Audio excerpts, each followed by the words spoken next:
도지사가 암 집단 발병 사태가 발생한 익산 장전마을 현지에서 공식 사과했습니다. 주민들은 뒤늦은 대처라며 아쉬움을 쏟아냈습니다. 자치단체 체육회장이 선출직으로 바뀌면서 진안군에서 전국 처음으로 민간회장이 선출됐습니다. 다음 달 10일까지 지역별 선거가 계속됩니다. 문재인 대통령이 2달이 채 안 돼 다시 전북을 찾아 핵심 국정과제로 활기찬 미래 농촌 육성을 천명했습니다. 안녕하십니까. 전주 MBC 뉴스데스크입니다.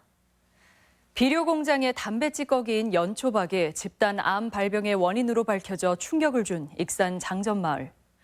송하진 도지사가 처음으로 마을을 찾아 공식 사과했습니다. 주민들은 행정의 방치로 이런 참사가 났다며 참아온 분통을 터뜨렸습니다. 김하연 기자가 다녀왔습니다. 10년 가까이 발암 물질을 뿜어내며 주민들을 죽음으로 내몬 비료 공장에 송하진 전라북도지사가 방문했습니다. 암 발병 사태 전후로 도지사가 마을을 찾은 건 이번이 처음입니다. 지난달 환경부 역학조사로 비료 공장과 집단 암 발병의 연관성이 입증됐지만 방치된 폐기물이 곳곳에 쌓여 있고 저수지 오염도 그대로입니다. 여과 시설이 없어요. 정화 시설이. 그러면 그냥 저수지로 흘러들어 버렸어요. 뭔 조치를 했냐고요. 예? 100번 신고를 하면 뭡니까? 송하진 지사는 암 발병 사태에 대해 공식 사과하며 머리를 숙였습니다. 장전마을 주민 여러분께 진심으로 깊은 사과와 위로의 말씀을 드립니다. 또 공장과 저수지 인근 오염원 제거, 심리치료 등 주민 건강 지원을 약속하고 장전마을 유사 사례에 대해서는 사업장 관리와 주민 피해 조사를 사전적으로 실시하겠다고 밝혔습니다. 뒤늦은 방문에 주민들은 분통을 터뜨렸습니다. 암 발병으로 마을이 초토화되기까지 수차례 민원을 제기했는데도 행정이 법 기준 핑계만 대고 수수방관했다며 원망을 쏟아냈습니다. 2010년도 물고기 떼죽음 당했을 때 그때만 조금만 누가 서둘러 주셨어도 우리 주민들 다 안 죽었습니다. 예? 연초박을 위탁 처리한 KTNG에 정치권이 나서 책임을 물어줄 것을 요구하기도 했습니다. 주민이 시장님하고 도지사님이 가셔서 데모하셔야 돼요. 왜 주민들이 행정 때문에 피해를 보고 우리가 왜 데모를 하러 댕겨야 하냐고요. 행정이 잘못했잖아요. 관리 감독 안 했잖아요. 수십 명이 암에 걸린 환경 참사. 건강 피해는 물론 정신적 트라우마까지 가지고 살아가야 하는 주민들에게 늦었지만 이제라도 진실성 있는 대책이 뒤따라야 할 것으로 보입니다. MBC 뉴스 김하연입니다.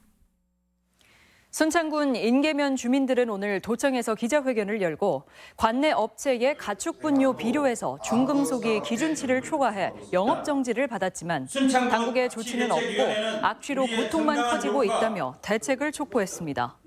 순창군은 지난 10월부터 한 달간 감사를 벌여 관련 공무원 19명을 징계하기로 했으며 법적 검토를 거쳐 내년 중순쯤 허가 취소 여부를 결정할 예정입니다.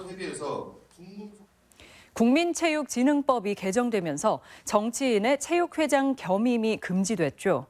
내년 1월 15일 개정안 발효를 앞두고 도내 체육회들을 비롯해 전국 체육회가 민간체육회장 선출에 나섰는데요. 오늘 진안에서는 높은 관심 속에 전국 첫 번째 민선 회장이 탄생했습니다. 박연선 기자입니다. 전국에서 가장 먼저 민간체육회장 선거를 치른 진안군 체육회. 높은 관심을 반영하듯 투표 개시 1시간 반 만에 대의원 35명 전원이 투표를 마쳤습니다. 유권자들은 처음 시행하는 민간회장 선거에 어색해하면서도 큰 기대감을 나타냈습니다. 민간 차원에서 이런 회장에 출마해서 진행된다는 것을 아주 긍정적으로 생각을 하고 기대가 깊습니다. 4명의 후보자가 나선 진안군 체육회장 선거에서는 기호 1번 정봉훈 후보가 35표 중 18표를 획득하면서 전국 체육회를 통틀어 최초의 민선 회장이 되는 영광을 안았습니다. 민선 체육회장답게 체육회를 이끌어가고 예산적인 측면에서도 정치권과 잘 협력해서 전라북도는 진안을 시작으로 다음 달 10일까지 전라북도 체육회와 각 시군에서 민간 체육회장을 선출하게 됩니다. 전국적으로는 245개의 광역 시군 체육회의 수장이 민선 회장으로 바뀌게 됩니다. 현재 17개 시도와 228개 시군구 체육회에서 민간 체육회장 선출을 위한 선거 준비가 지금 한창 진행 중입니다. 문제 없이 선거 잘 치러질 수 있도록 체육 관계자 여러분들의 협조를 좀 당부드립니다. 하지만 당선자나 후보자가 여전히 단체장의 측근 또는 지역 정치인인 경우가 많아 정치와 체육의 분리라는 법의 취지가 제대로 작동할 수 있을지 우려하는 시각이 많은 게 현실입니다.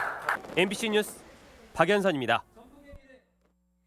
상생형 일자리 협약으로 지난 10월 하순에 전북을 찾은 문재인 대통령이 이번에는 농업의 미래를 밝히기 위해 농수산대학을 방문했습니다. 직불제를 개편하고 생활 환경 개선과 유통 시스템 안정화를 통해 도시와의 격차를 줄여나가겠다는 의지를 보였습니다. 강동엽 기자입니다. 문재인 대통령이 전북을 다시 찾아 미래 농업의 청사진을 제시했습니다. 침체된 농업에 대한 반성과 위로로 말문을 연 문 대통령은 새로운 농어촌 시대를 열어가겠다는 의지를 나타냈습니다. 농어촌의 미래가 곧 대한민국의 미래라는 비상감각으로 사람이 돌아오는 농산어촌을 국정과제로 삼고 농정틀을 바꾸기 위한 정책으로 우선 공익형 직불제 개편을 꺼냈습니다. 쌀에 편중된 직불제를 손질해 밭농사까지 혜택을 받도록 하고 영농 규모에 따른 격차를 줄이겠다는 겁니다. 또 삶의 터전을 개선하기 위해 2022년까지 읍면 소재지에 생활 기반 시설을 900곳 이상으로 늘려 365 생활권을 구축하겠다고 밝혔습니다. 스마트 기술 보급을 노지작물과 축산, 수산 분야로 넓히고 재생에너지를 통한 소득 향상과 로컬푸드 직매장 확대를 우선순위로 꼽았습니다. 특히 귀농 원스톱 서비스를 제공하고 청년과 여성 농업인 지원으로 농촌의 활력을 불어넣겠다고 강조했습니다. 젊은이와 아이들이 많아지는 농산어촌, 물려주고 싶은 농업의 나라 대한민국을 여러분과 함께 만들겠습니다. 농식품부는 농산물 수급 관리를 통한 소득 안정화에 제 역할을 하겠다는 입장을 나타냈습니다. 또 산지 중심으로 농산물 유통을 바꿔가겠다라는 것, 이런 것들이 모두 농정 틀의 전환의 일부라고 생각합니다. 농업 인재 양성의 산실인 농수산대학에서 밝힌 농업의 미래 비전이 전북 농촌의 어떤 활력소가 될지 주목됩니다. MBC 뉴스 강동엽입니다. 우리 농업의 미래 모습을 밝혔다는 점이 이번 대통령 방문의 의미일 텐데요. 구체적으로 농업의 공익적 가치 인정과 직불금 확대 등의 정책이 제시되면서 특히 농도인 전북의 기대감이 컸는데 잘 될까라는 우려도 적지 않았습니다. 계속해서 유룡 기자가 현장의 반응을 모았습니다. 대통령의 발표는 지난 1년 동안 진행된 농어촌 특별위원회 활동이 망라든 겁니다. 사회 속에서 농업의 중요성을 인식하고 유럽 농정의 변화를 이끈 코크 선언과 같은 혁신적인 변화의 메시지를 담았습니다. 그 핵심 정책이 농민을 보호하고 환경을 보존하는 논밭 직불금 지급 방안인데 반응은 조심스러웠습니다. 가난한 지역의 농어민 입장에서는 중앙정부에서 일괄적으로 지급하는 직불금을 좀 더 늘려주시는 게 좋다는 생각입니다. 도농 격차를 줄이고 귀농 귀촌의 희망을 열기 위한 계획으로 농촌 인프라 확충과 전북이 앞서 나간 로컬푸드 직매장 5배 확대 방안도 관심을 모았습니다. 동네 어르신들도 기초연금과 로컬푸드에서 얻는 소득이 월 50에서 100만 원 정도 나름대로 만족하며 농산물 생산과 유통 관리를 선진화해 소비자의 신뢰를 얻겠다는 청사진도 나왔지만 이미 기득권화한 대농들이 정책에 부응할지는 의문점으로 남았습니다. 소위 말하는 상위 10%의 농민들이 가지고 있는 기득권을 내려놓지 않으려고 하고 있습니다. 농정의 파트너였던 그 사람들이 새로운 변화된 농정책을 그렇게 달가워하지 않는 것 같습니다. 또 위원회의 기대만큼 농업 관료들이 기존의 관행을 탈피할지 예산 타령에 또다시 장밋빛 청사진에 그치는 것은 아닌지 현장의 목소리에는 기대감 못지않게 아직 믿지 못하겠다는 반응도 적지 않았습니다. MBC 뉴스 유룡입니다. 네, 오늘 보고대회를 주최한 농어업 농어촌 특별위원회 박진도 위원장 모시고 자세한 얘기 나눠보겠습니다. 네, 위원장님 안녕하세요. 네, 안녕하세요. 네, 대통령께서 말씀하신 새로운 농정의 틀, 농업의 미래상일 텐데 한마디로 어떤 건가요? 지금까지 우리 농정은 30년 전에 우루과이 라운드로 인해서 시장 개방이 될 때 그에 대응하기 위해 효율과 경쟁 중심의 농정이었습니다. 한마디로 말해서 국제 경쟁력을 키우기 위한 농정이었다. 이렇게 말씀드릴 수가 있고요. 앞으로의 농정은 지금까지 농정이 보호 농정이었다고 한다면은 앞으로의 농정은 지금까지 생산주의 농정으로부터 농업 농어촌의 다원적 기능을 키우는 지속 가능한 농정으로 가겠다 하는 것입니다. 네, 생산과 유통 분야 개혁, 직불금제 등이 언급이 됐는데 사실 청사진보다는 기존 문제 나열에 해법도 좀 걱정이 된다는 의견도 있습니다. 예, 왜냐하면은 이번에 우리가 행사한 것은 농정을 어떤 방향으로 갈 것인지 하는 기본 방향, 그리고 과제를 설정하는 주된 목적이었습니다. 그래서 가격 안정은 국가의 책무다 하는 관점에서 적극적으로 대응할 생각이고요. 네. 공익형 직불도 지금 이번에 이제 예산이 한 2조 4천억이 돼서 이제 시작이 됐습니다. 네. 그건 저희들 입장에서는 이제 시작이다. 앞으로 우리 농정을 그야말로 국민 행복에 기여하는 그런 공익기여 지불로 가야 되겠다. 그러면 이제 예산도 늘리고 하는 그런 일이 필요합니다. 네. 하지만 이미 도농 간의 격차가 되돌릴 수 없는 수준이어서 이 변화를 체감할 수 있을까 하는 의문도 있거든요. 오로지 경쟁력이라는 것에만 치중하다 보니 많은 그 일자리나 또는 그 본래 역할이 수행되지 않았다. 그 점에서 본다고 한다면은 지금이라도 우리가 농촌이 가지고 있는 그런 여러 가지 다양한 기능을 잘 살려낸다고 한다면은 희망이 있지 않을까 이렇게 기대를 하고 있습니다. 네. 최근에는 WTO 개발도상국 지위 포기로 당장 쌀 산업의 위기도 얘기되고 있습니다. WTO 협상을 통해서 513%의 지금 그 쌀 관세를 부과하게 돼 있거든요. 근데 이것이 이제 언제까지 갈 것이냐 하는 거죠. 그럼 언제까지 갈 거냐는 얘기는 WTO 협상 차기 협상이 진행되고 타결되는 그때까지는 513%를 부과하게 돼 있습니다. 그러면 쌀은 수입이 안 되고요. 다만 이제 우리 농특위 입장에서는 그동안에 쌀에 너무 많은 에너지를 쏟았다. 쌀 이외에도 우리 농산물들이 중요한 농산물들이 많은데 쌀 못지않게 좀 서로 균형을 맞춰야 되겠다 하는 생각을 가지고 있습니다. 네, 농정의 틀 전환이 특히 농도 전북에 큰 희망이 되길 바라면서 오늘 여기서 마무리하겠습니다. 말씀 고맙습니다. 예, 고맙습니다. 문재인 대통령이 민주주의의 뿌리로서 동학농민혁명의 가치를 재확인했습니다. 문 대통령은 오늘 타운홀 미팅 보고대회 모두 발언을 통해 전북에서 시작한 동학농민혁명의 정신이 3.1 독립운동과 대한민국 임시정부 수립, 민주공화국의 근간이 됐다고 의미를 부여했습니다.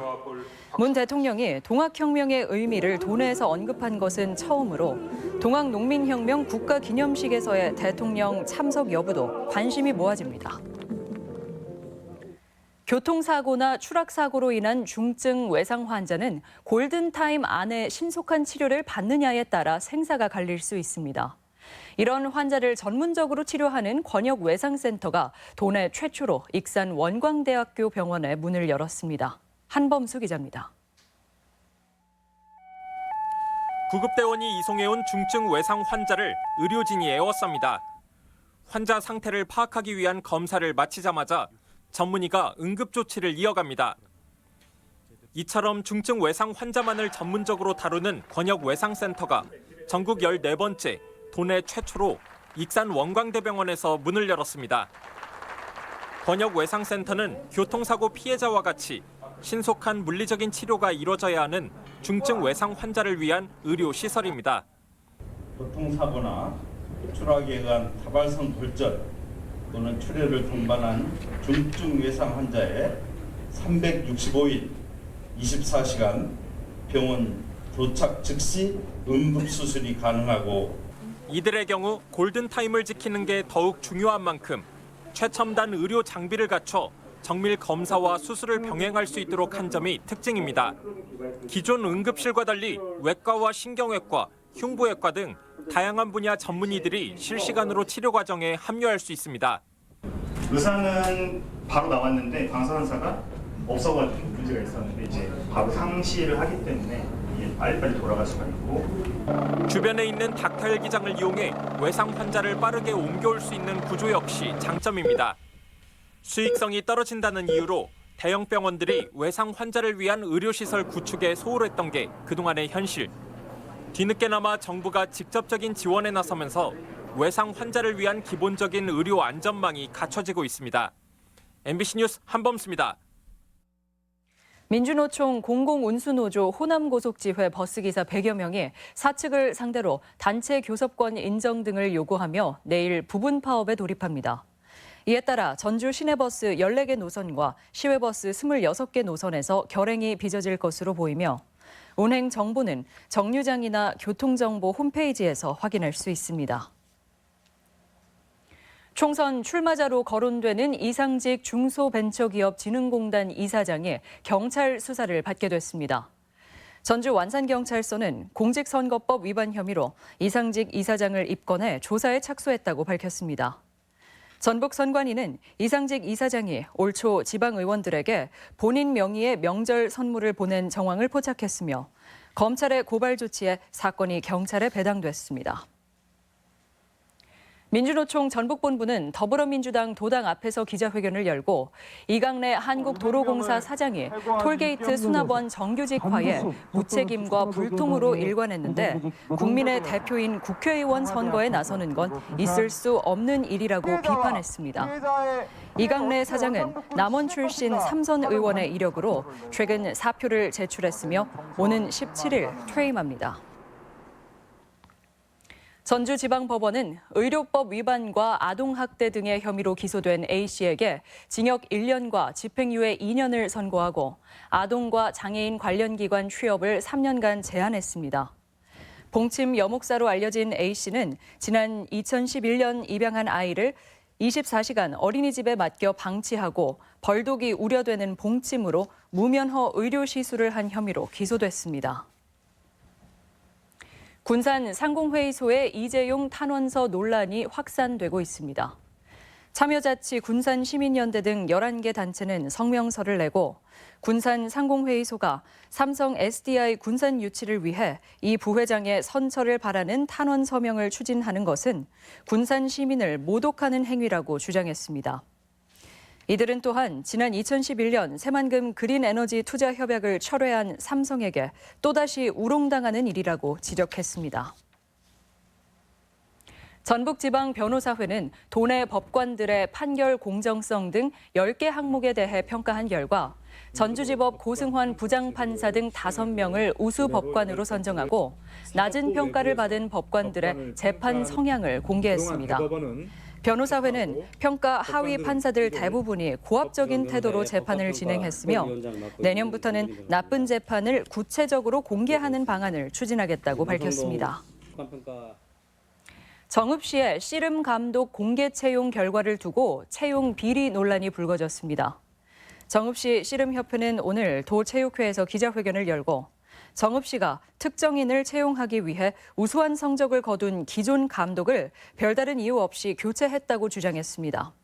지금까지 전북권 뉴스였습니다.